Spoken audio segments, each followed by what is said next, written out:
ভালোবাসা যদি সত্যি হয় তবে সেটা কোনো দিন হারায় না। সময়ের ভেতর ঘুরে ফিরে আবারও ফিরে আসে, হয়তো অন্য রূপে, অন্য নামে, কিন্তু একই অনুভূতিতে। হ্যালো বন্ধুরা, রোকসানা আছি তোমাদের সাথে, আর তোমরা আছো তোমাদের ভালোবাসার গল্পঘর রোকসানাস লাইফ ক্যানভাসে। আজ তোমাদের শোনাবো সালমা চৌধুরীর জনপ্রিয় উপন্যাস আমৃত্যু ভালোবাসি তোকে এর 14তম পর্ব। হৃদয়ের সব দরজা খুলে দাও। চলো মনটা শান্ত করে শুনে আসি আজকের অধ্যায়।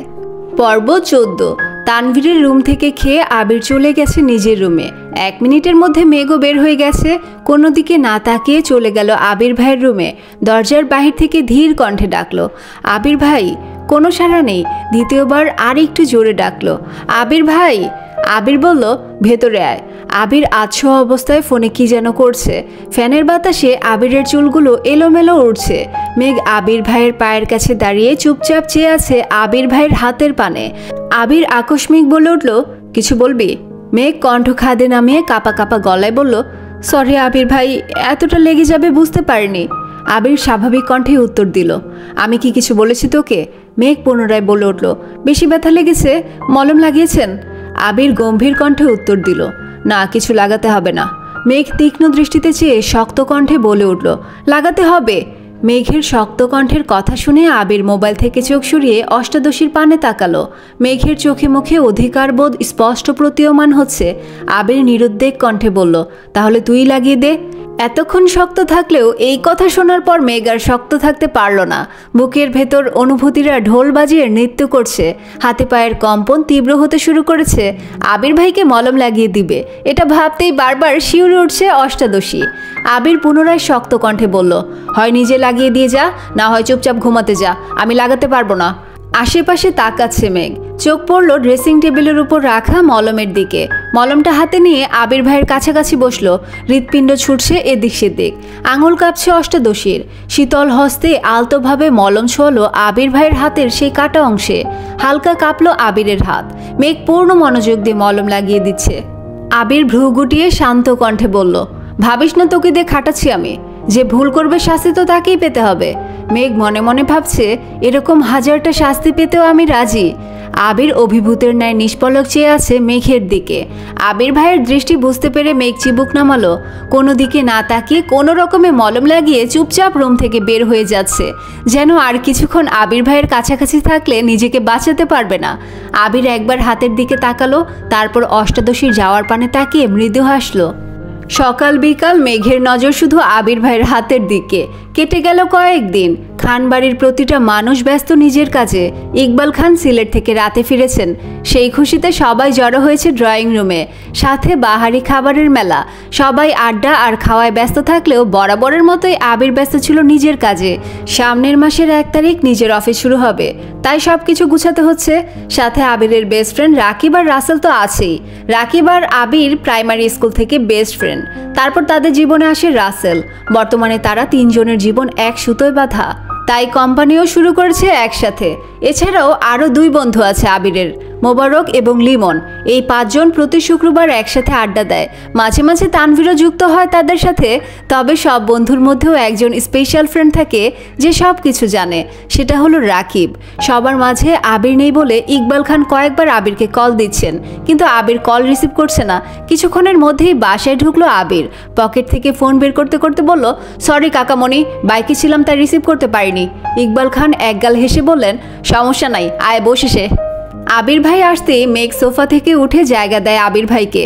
আবির এসে মেঘের জায়গায় বসে স্বাভাবিক কণ্ঠে জিজ্ঞেস করে, কেমন আছো কাকামণি, কাজ ঠিকঠাক হয়েছে? ইকবাল খান হাসি মুখে উত্তর দিলেন, আলহামদুলিল্লাহ ভালো আছি, সব ঠিকঠাক করে আসছি। আশা করি 2 মাসের মধ্যে আর সিলেটে পা দিতে হবে না। ইকবাল খান পুনরায় মজার ছলে বললেন, তোর কোম্পানি কবে ওপেন করবি? আমাদেরকে দাওয়াত দিবি না? আবির মলিন হেসে উত্তর দিল, ইনশাল্লাহ আগামী মাসের 1 তারিখ। তোমাদের সবার জন্য কার্ড রেডি করেছি, খুব শীঘ্রই পেয়ে যাবে। ইকবাল খান অবাক চোখে তাকিয়ে বললেন, কার্ড? এত ভিআইপি আমি? আবির এবার সশব্দে হেসে উত্তর দিল, কার্ড স্পেশালি আব্বু আর চাচুর জন্য। তুমি একা মিস যাবে কেন, তাই তোমাকেও দিব। তারপর তারা দুজন ব্যস্ত হলো অফিসের আলোচনায়। এদিকে মেঘ বিমোহিত নয়নে আবির ভাইকে দেখছে আর ভাবছে, একটা মানুষ এত সুন্দর করে কিভাবে কথা বলে। আলী আহমদ খান ও মোজাম্মেল খান হাজির হলো এই আড্ডায়। তাই মেঘ নিজের রুমে গিয়ে পড়তে বসেছে। শুক্রবার মানেই খান বাড়িতে হইচই শুরু হয়ে যায়। প্রতি শুক্রবারের মতো আজও বাড়িতে বেশ পদের রান্না করা হচ্ছে। মেঘ ঘুম থেকে উঠে নামাজ পড়ে ঘন্টা দুয়েক পড়াশোনা করেছে। নিচে নেমে মিমার আদির সাথে আড্ডাও দিতে দিতে নাস্তা করে এসেছে। কিন্তু আবির আর তানভীরের খবর নেই।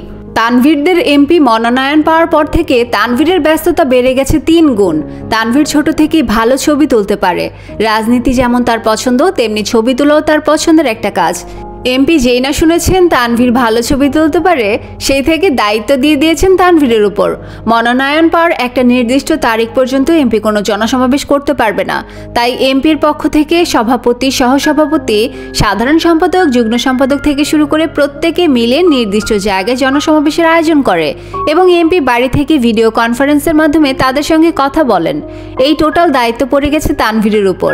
সারা দিন শেষে বাকিদের থেকে ছবি সংগ্রহ, এডিটিং, ভিডিও ক্রিয়েট সকল দায়িত্ব তানভীরের। সব কাজ শেষ করে ফিরতে ফিরতে রাত 12টা-1টা বেজে যায়।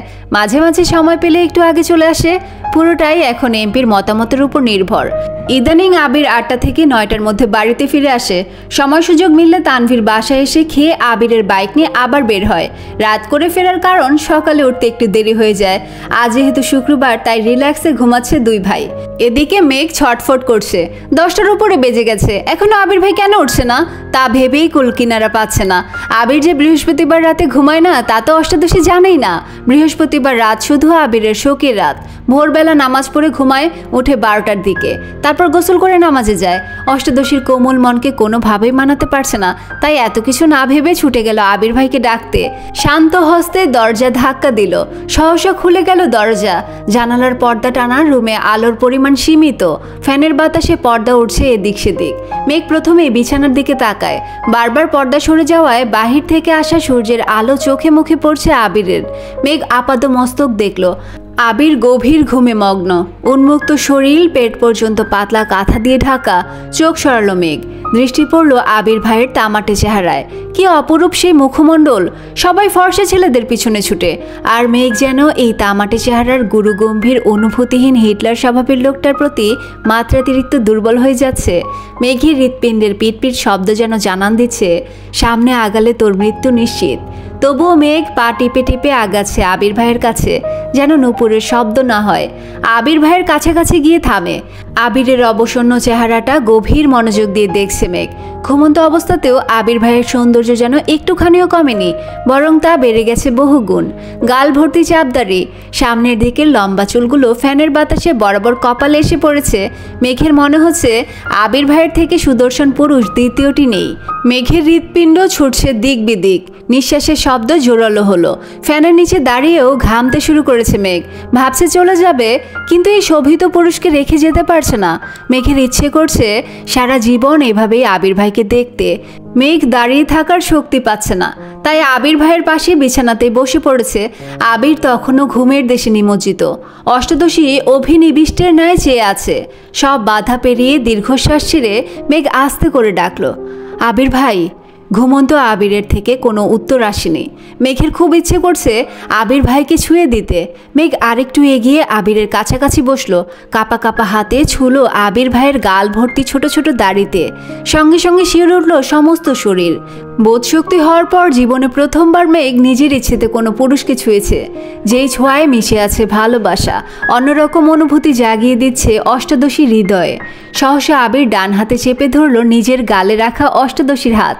মেঘের হাত কাঁপছে, দুনিয়া ঘুরছে, বক্ষে উথাল পাতাল ঢেউ। বরফের ন্যায় জমে যাচ্ছে সম্পূর্ণ শরীর। আবির ঘুমের মধ্যেই মেঘের আঙুলের ভাঁজে আঙুল ডোবায়, গাল থেকে তুলে নিজের হাতের মুঠোয় নেয়। আবিরের হাতের মধ্যে মেঘের আঙুলগুলো কাঁপছে দেখে আবির আরেকটু শক্ত করে চেপে ধরল। মেঘ ভয়ে ভয়ে তাকিয়েছে আবির ভাইয়ের মুখের দিকে। আবির তখনও চোখ বন্ধ করেই শুয়ে আছে। আকস্মিক আবির আধঘুমন্ত কণ্ঠে বলে উঠল, আমি ছুঁয়ে দিলে সামলাতে পারবি তো মেঘ? মেঘ দুর্বোধ্য দৃষ্টিতে চেয়ে আছে আবির ভাইয়ের মুখবিবরে আর ভাবছে এখনো আধ ঘুমে আছে মানুষটা, কিভাবে বুঝলো আমি এটা। আবির এক হাতে কাঁথাটা পেট থেকে টেনে বুকে তুলল, আরেক হাতে তখনও মেঘের হাত চেপে ধরে আছে। আবির পুনরায় কণ্ঠ ভারী করে বলল, এভাবে হুটহাট আমার রুমে আসবি না, যা তা হয়ে যাবে, তখন আমায় কিছু বলতে পারবি না। সঙ্গে সঙ্গে শক্ত করে জাপটে রাখা হাতটাও ছেড়ে দেয়। মেঘ নির্বোধের মতো চেয়ে আছে আবির ভাইয়ের দিকে। আবির ভাইয়ের কথাটা বোঝার চেষ্টা করছে, কিন্তু মোটা মাথায় কিছুই ঢুকছে না। রুমে আসলে কি এমন হবে? আবির পুনরায় বলল, এভাবে চেয়ে থাকিস না, আমার শরম করে। মেঘ সহসা চোখ গোল গোল করে তাকায়, কিন্তু আবির ভাইয়ের অভিব্যক্তি বোঝার ক্ষমতা তার এখনো হয়নি। মেঘ চুপচাপ রুম থেকে বের হয়ে গেছে। ঘণ্টাখানেক পর আবির উঠে শাওয়ার নিয়ে কালো পাঞ্জাবির সাথে সাদা প্যান্ট পরে নামাজের উদ্দেশ্যে নামছে। ইকবাল খানও রেডি হয়ে বেরিয়েছেন রুম থেকে। ইকবাল খান আবিরকে দেখে ডাকলো, কিরে নামাজে যাচ্ছিস? আবির ঘাড় ঘুরিয়ে তাকিয়ে উত্তর দিল, হ্যাঁ, তুমি যাবে না? হ্যাঁ যাবো তো, আদি আসছে, ওকে নিয়ে যাই, দাঁড়া একটু, ইকবাল খান বললেন। মেঘ সিঁড়ি দিয়ে নামতে গিয়ে আবির ভাইকে দেখে ঠায় দাঁড়িয়ে পড়ে। সকালের ঘটনা মনে পড়ে যায় মেঘের। কালো পাঞ্জাবিতে মারাত্মক সুন্দর লাগছে আবির ভাইকে। নিজেকে নিজে সান্ত্বনা দিল, কিছু সুন্দর জিনিস দূর থেকে দেখাই শ্রেয়, কাছে গেলে ঝলসে যাবে। এক পা করে পেছনের দিকে উঠছে।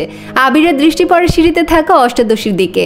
মেঘের কাণ্ডে আবির কপাল কুচকালো, তীক্ষ্ণ দৃষ্টিতে চেয়ে বোঝার চেষ্টা করলো। আবির ভাইয়ের তাকানো দেখে মেঘ সহসা ছুটে রুমে চলে যায়। আবির, আদি আর ইকবাল খানও নামাজের জন্য চলে গেছেন। তানভীরও রেডি হয়ে দ্রুত বেরিয়ে যায়। এই সুযোগে মেঘ খেতে আসে।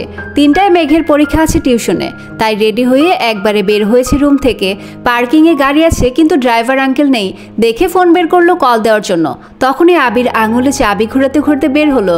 মেঘ ঘাড় ঘুরিয়ে তাকিয়ে আছে আবির ভাইয়ের দিকে। আবির বাইকের দিকে যেতে যেতে বলল, আঙ্কেল ছুটিতে আছে, কল দিয়ে লাভ নেই। মেঘ নিস্তব্ধ হয়ে দাঁড়িয়ে আছে, কি করবে বুঝতে পারছে না। রিক্সা দিয়ে চলে যাবে নাকি আবির ভাই নিয়ে যাবে, কিছুই বুঝতে পারছে না। আবির বাইক টেনে মেঘের সামনে এসে থামলো, ছোট করে বলল, ওঠ। মেঘ লাজুক হেসে বাইকে উঠল। আজ আর তাকে দ্বিতীয়বার বলতে হলো না। বাইকে বসেই আবির ভাইয়ের কাঁধে হাত রাখলো। বাইক থামলো টিউশনের সামনে। মেঘ নেমেই ভেতরে ঢুকে গেল। আসার পথে একটা কথাও বলেনি কেউ, কেই বা বলবে। মেঘ তো সকালের ঘটনা নিয়ে এখনো আপসেট, আর অন্যদিকে আবির তো স্বইচ্ছায় কখনো কথাই বলে না। মেঘ ভেতরে ঢুকে বন্যার পাশে বসলো। দুই বান্ধবী দুই একটা কথা বলতে বলতে আবির ঢুকলো ভিতরে। স্যারকে সালাম দিতেই স্যার তাকালো আবিরের দিকে। কয়েক মুহূর্ত পর স্যার বলে উঠল, তুই আবির না? আবির হাসি মুখে উত্তর দিল, জি, কেমন আছেন স্যার? স্যার হাসি মুখে উত্তর দিল, আলহামদুলিল্লাহ ভালো আছি, তোকে কত বছর পর দেখলাম, দেশে আসলি কবে? 20-22 দিন হবে।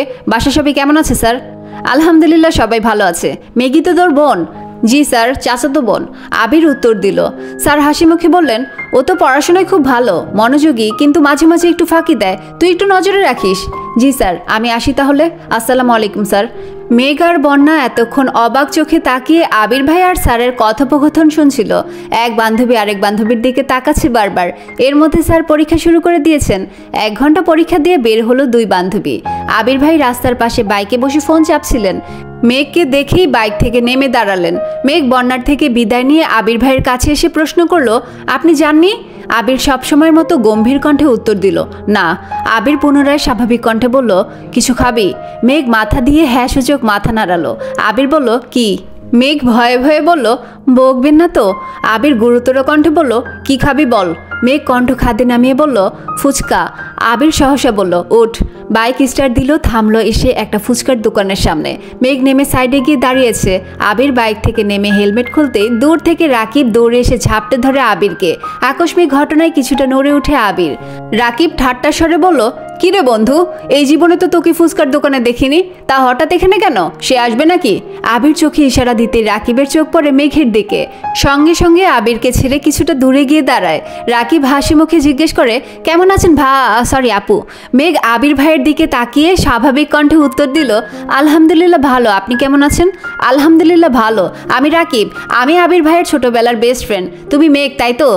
মেঘ উত্তর দিল, জি। ফুচকা খেতে এসেছো? প্রশ্ন করলো রাকিব ভাইয়া।